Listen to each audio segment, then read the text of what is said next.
Hali shunaqa doktorda yotganim yo'q. Raddomga ham bormaganmisiz? Yo'q, endi davolandim. Yo'q, raddomga-ku besplan 5 nafar farzandim bor. Shifoxonaga yotmaganman, shifoxona ko'rmaganman degan narsa bu hali geroizm deydi-ku, unaqaga kirmaydi.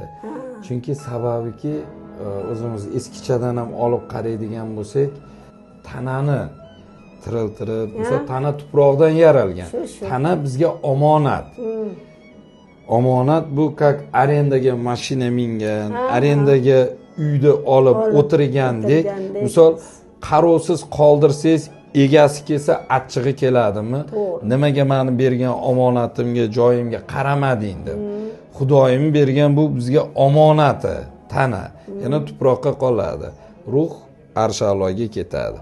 Shunda so'rarkan, qanday qaradi ruh? Ruh jannatga kiradi-da.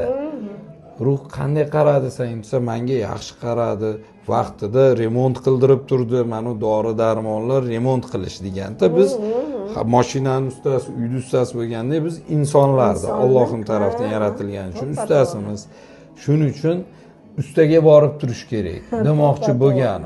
Qachonki buzilib, yaramaydigan holatga kelib qolganda emas.